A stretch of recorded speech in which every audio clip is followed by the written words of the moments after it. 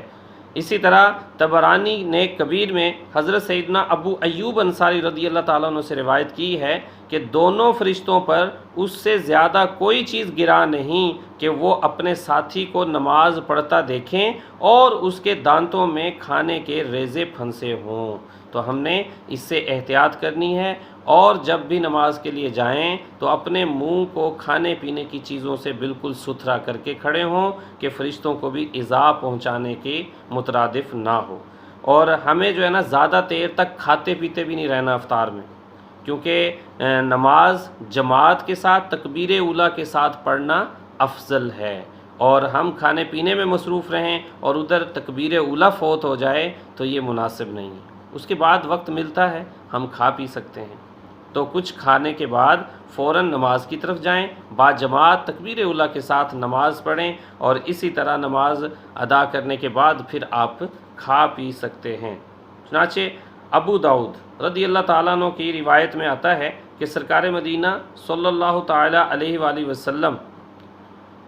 بوقت افطار یہ دعا پڑھتے، یعنی جو میں نے ابھی آپ کے سامنے پیش کی، جو ہم دعا افطار میں کچھ کھانے کے بعد پڑھیں گے، اللہم لک صمت وعلی رزقک افطرت، یہ دعا ہم نے اس کے بعد پڑھنی ہے، اور دعا رد نہیں کی جاتی، افطار کے وقت دعا رد نہیں کی جاتی، اور افطار میں جو دعا کرتے ہیں وہ اللہ تبارک و تعالیٰ قبول فرماتا ہے۔ لیکن پچھلے حدیث پاک کا مفہوم گزرا کہ ہم نے جلدی نہیں مچانی، یہ اللہ کی حکمتوں میں سے ہے، جب بھی وہ چاہے فوراً عطا کر دے یا کچھ ٹائم کے بعد۔ اللہ کے محبوب صلی اللہ تعالیٰ علیہ وآلہ وسلم نے ارشاد فرمایا، دعا بندے کی 3 باتوں سے خالی نہیں ہوتی۔ نمبر 1، یا تو اس کا گناہ بخشا جاتا ہے، یعنی دعا کے صدقے سے اس کا گناہ بخشا جاتا ہے، یا اسے فائدہ حاصل ہوتا ہے، کوئی نہ کوئی فائدہ اسے دے دیا جاتا ہے، یا اس کے لیے آخرت میں بھلائی جمع کر دی جاتی ہے۔ اور جب بندہ آخرت میں اپنی دعاؤں کا ثواب دیکھے گا تو دنیا میں مستجاب یعنی قبول ہوئی دعا جو ہیں وہ یہ تمنا کرے گا کہ کاش دنیا میں میری کوئی دعا قبول نہ ہوتی، اور سب یہی یعنی آخرت کے واسطے جمع ہو جاتے ہیں۔ یعنی جب وہ اپنا دعاؤں کے عوض اجر و ثواب دیکھے گا تو وہ یہ تمنا کرے گا کہ کاش وہاں تو جیسے کیسے وقت گزر جاتا، لیکن یہاں جو درجات ملنے ہیں تو انہی کو میں اپنا ذخیرہ یہاں کے لیے بنا لیتا۔ دیکھا آپ نے، تو دعائیں رائے گاہ نہیں جاتی، یا آپ کا گناہ بخشا جاتا ہے، یا پھر آپ کو فائدہ حاصل ہو جاتا ہے، یا آپ کی آخرت میں جو ہے نا اللہ تبارک و تعالیٰ فائدہ دے دیتا ہے۔ تو اس کے مزید فائدوں میں پہلا فائدہ یہ بھی ہے کہ اللہ عز و جل کے حکم کی پیروی ہوتی ہے، کہ اس کا حکم ہے مجھ سے دعا مانگا کرو، جیسا کہ قرآن پاک میں اللہ تبارک و تعالیٰ ارشاد فرماتا ہے، ادعونی استجب لکم، ترجمہ کنز الایمان، مجھ سے دعا کرو میں قبول کرتا ہوں۔ اور نمبر 2 کہ دعا مانگنا سنت ہے، کہ ہمارے پیارے آقا صلی اللہ علیہ وآلہ وسلم اکثر اوقات دعا مانگتے، لہٰذا دعا مانگنے میں اتباع سنت کا بھی شرف حاصل ہوتا ہے۔ نمبر 3، دعا مانگنے میں اطاعت رسول صلی اللہ علیہ وآلہ وسلم بھی ہے، کہ آپ صلی اللہ علیہ وسلم دعا کی اپنے غلاموں کو تاکید فرماتے تھے۔ اور نمبر 4، دعا مانگنے والا عابدوں کے زمرے یعنی گروہ میں داخل ہوتا ہے، کہ دعا بذات خود ایک عبادت بلکہ عبادت کا بھی مغز ہے، جیسا کہ ہمارے پیارے آقا صلی اللہ علیہ وآلہ وسلم نے ارشاد فرمایا، ترجمہ، دعا عبادت کا مغز ہے۔ اور نمبر 5 کہ دعا مانگنے سے یا تو اس کا گناہ معاف ہو جاتا ہے، یا دنیا میں ہی اس کے مسائل حل ہو جاتے ہیں، یا پھر وہ دعا آخرت کے لیے ذخیرہ کر لی جاتی ہے۔ تو بسا اوقات دعاؤں میں قبولیت میں کچھ ٹائم لگ جاتا ہے، تو اس میں بھی اللہ عز و جل کی حکمتیں ہیں۔ تو پیارے آقا صلی اللہ تعالیٰ علیہ وآلہ وسلم کا فرمان ہے، جب اللہ عز و جل کا کوئی پیارا دعا کرتا ہے تو اللہ تبارک و تعالیٰ جبرائیل امین علیہ السلام سے ارشاد فرماتا ہے، ٹھہرو ابھی نہ دو تاکہ پھر مانگے کہ مجھ کو اس کی آواز پسند ہے۔ مالک خود چاہتا ہے کہ میرا بندہ بار بار مجھ سے سوال کرتا رہے، اور وہ اس کی آواز کو پسند کرتا ہے۔ میرے اسلامی بہن بھائیوں، دیکھیں کہ اللہ تعالیٰ ہماری آواز کو پسند کرنے کی وجہ سے چاہتا ہے کہ ابھی نہ دو، کچھ تاخیر کرو، یہ پھر مانگے گا، تو مجھے اس کا مانگنا پسند ہے۔ اللہ تعالیٰ کو ہم پسند آ رہے ہیں، ہماری ادا پسند آ رہی ہے، اس سے بڑا شرف اور اس سے بڑی اہمیت ہمارے لیے اور کیا ہو سکتی ہے۔ اور جب کوئی کافر یا فاسق دعا کرتا ہے تو فرماتا ہے، اے جبرائیل علیہ السلام اس کا کام جلدی کر دو تاکہ پھر نہ مانگے کہ مجھ کو اس کی آواز پسند نہیں ہے۔ اب ہم اندازہ کر لیں کہ اگر دعا میں تاخیر ہوتی ہے تو اللہ تبارک و تعالیٰ کی حکمتوں میں یہ ہے کہ اللہ تعالیٰ کے ہاں ہم پسندیدہ آواز والے بن چکے ہوتے ہیں۔ تو دعا کے آداب میں یہی ہے کہ دعا کی قبولیت میں جلدی نہ کی جائے۔ حدیث پاک میں ہے کہ خدا تعالیٰ 3 آدمیوں کی دعا قبول نہیں کرتا۔ ایک وہ کہ گناہ کی دعا مانگے، دوسرا وہ کہ ایسی بات چاہے کہ قطع رحمی ہو، یعنی آپس میں کسی کے ساتھ قطع تعلق کرنے کی دعا ہو، یہ بھی قبولیت کا شرف حاصل نہیں کرتی۔ تیسرا وہ قبولیت میں جو جلدی کرے تو وہ بھی دعا مانگی ہوئی قبول نہیں ہوتی، کہ ہمیں دعا قبولیت میں جلد بازی نہیں کرنی چاہیے، ہم اللہ تعالیٰ کو آرڈر نہیں دے سکتے۔ تو اس حدیث سے ہمیں پتہ چل گیا کہ ناجائز دعائیں اللہ کے ہاں قبول نہیں کی جاتی، دعائیں وہی قبول ہوتی ہیں جو صحیح اور سالم مانگی جائیں، یعنی ان کا جو معاملہ ہے وہ نیک ہو، اچھا ہو۔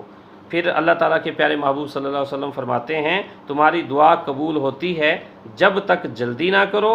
یہ مت کہو کہ میں نے دعا کی تھی قبول نہ ہوئی۔ اب یہاں پہ آپ نیگیٹو جا رہے ہیں کہ اللہ تعالیٰ تو سب کی دعائیں قبول کرتا ہے۔ ابھی ہم نے دیکھا کہ وہ 3 چیزوں سے خالی نہیں جاتی، یا گناہ معاف ہو جاتا ہے، یا دنیاوی فائدہ حاصل ہو جاتا ہے، یا پھر آخرت میں ہمیں دے دیا جاتا ہے۔ تو پھر ہم کیوں کہیں کہ ہمیں جو ہے نا نہیں ملا؟ شکر ادا کرنا چاہیے کہ اس نے اپنے سامنے ہاتھ پھیلانے والوں میں رکھا ہے۔ حضرت سیدنا مولانا نقی علی خان علیہ رحمۃ الرحمن فرماتے ہیں، اے عزیز، تیرا پروردگار عز و جل فرماتا ہے پارہ نمبر 2 البقرہ میں، اجیب دعوات الداعی اذ دعان۔ ترجمہ، میں دعا مانگنے والے کی دعا قبول کرتا ہوں جب مجھ سے مانگے، یا جب مجھ سے دعا مانگے تو میں اس کی دعا قبول کرتا ہوں۔ یہ قرآن پاک ہمیں دعا کے معاملے میں فرما رہا ہے۔ ایک اور جگہ پارہ 23 میں اللہ تبارک و تعالیٰ کی طرف سے ارشاد ہے، فَلَنِعْمَ الْمُجِيبُونَ، ہم کیا اچھے دعا قبول کرنے والے ہیں۔ بھائی ہم نے تو مانگنا ہی اللہ سے ہے اور ہمیں تو دینا ہی اللہ نے ہے، تو پھر مانگتے جائیں، بس آگے تجربے نہ کریں، آگے اس پہ جو ہے نا یہ نہ کہیں کہ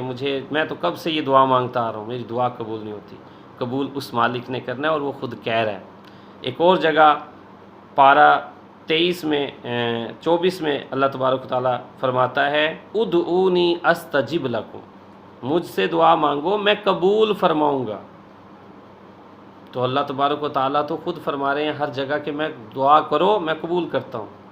تو پھر ہماری طرف سے یہ کیا بدتمیزی ہوتی ہے،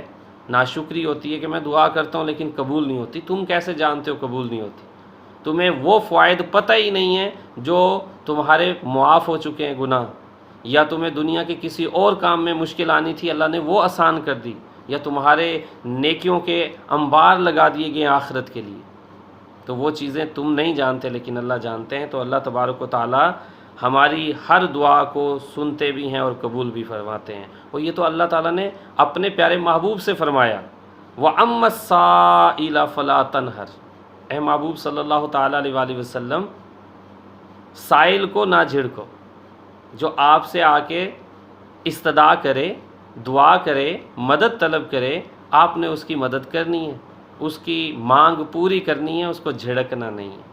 تو اسی طرح ہمیں بھی سوچنا چاہیے کہ دعا جو ہے وہ ہر حال میں اللہ تبارک و تعالیٰ سے کی جاتی ہے، اور اللہ تبارک و تعالیٰ کسی کا محتاج نہیں، کسی سے لے کر نہیں دینا، بلکہ اللہ کے پاس ہر خزانے ہیں،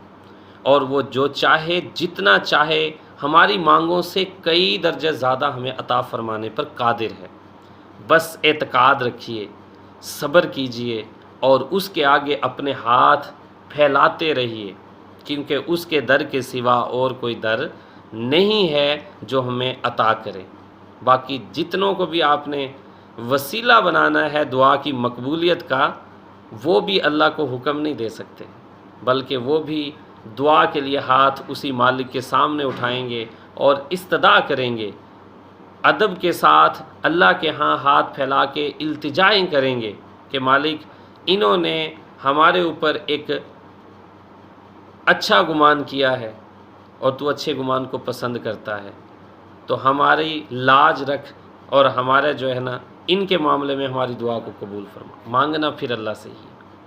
تو میٹھے اور پیارے اسلامی بہن بھائیوں، رمضان المبارک کی خوبصورت اور رحمت و بڑی ساعتیں ہمیں حاصل ہیں، دعاؤں کی مقبولیت کے وقت ہیں، شیطان جکڑا ہوا ہے، ہر طرف رحمتیں اور برکتیں برس رہی ہیں،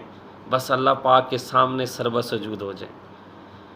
دن کی 5 نمازیں ہیں، ان میں دعائیں مانگیں، ان کے آگے پیچھے دعائیں مانگیں، چلتے پھرتے اللہ تعالیٰ سے مانگیں، کیونکہ وہ دینے والا ہے، اس کے پاس خزانے بھرے ہیں۔ بس وہ تو چاہتا ہے میرا بندہ مجھ سے مانگے اور میں اس کی دعا کو قبول کروں اور اسے عطا کروں۔ اب ہمارے مانگنے کی دیر ہے، اس میں دینے میں دیر نہیں ہے۔ ہر قسم کے فیض و برکات دعا سے حاصل ہوتے ہیں۔ ہر عبادت کا جو مغز ہے وہ دعا کو رکھا گیا ہے کہ ہر عبادت، جو بھی آپ عبادت کر رہے ہیں، اس کے بعد اللہ کے ہاں ہاتھ پھیلا دیں۔ رات کو تہجد کے ٹائم اٹھیں، تہجد ادا کریں اور اللہ کے ہاں سربہ سجود ہو کے التجائیں کر دیں، پھر دیکھیں آپ کی مدد کیسے ہوتی ہے، پھر آپ کی جھولیاں کیسے بھرتا ہے۔ اللہ تبارک و تعالیٰ پر یقین کامل رکھ کر، اچھا گمان رکھ کر اگر دعا کی جائے گی تو انشاءاللہ وہ دعا رد نہیں ہوگی۔ اللہ تبارک و تعالیٰ سے دعا ہے اللہ پاک ہم سب کو اپنے سامنے سربہ سجود ہو کر دعائیں کرنے والا بنائے اور ہماری ساری دعائیں التجائیں اپنی بارگاہ میں مقبول فرمائے، ہماری حتمی مغفرت فرمائے، ہمیں رمضان مبارک کی عزت احترام کرنے کی توفیق عطا فرمائے، ہمارے والدین کی مغفرت فرمائے، آقا کریم کے ساری امت کی مغفرت فرما دے۔ اے اللہ عز و جل ہم سب کو نیک بننے اور نیک بنانے کی سعادتیں عطا فرما، نمازی بننے اور نمازی بنانے کی سعادتیں عطا فرما، مکہ مکرمہ اور مدینہ منورہ کی زیارتیں کرنے اور وہاں پر جا کر دعاؤں کے لیے ہاتھ اٹھانے کی سعادتیں عطا فرما۔ آمین ثم آمین بجاہ النبی الامین صلی اللہ علیہ وسلم۔ دعاؤں میں یاد رکھیے گا۔ السلام علیکم ورحمۃ اللہ۔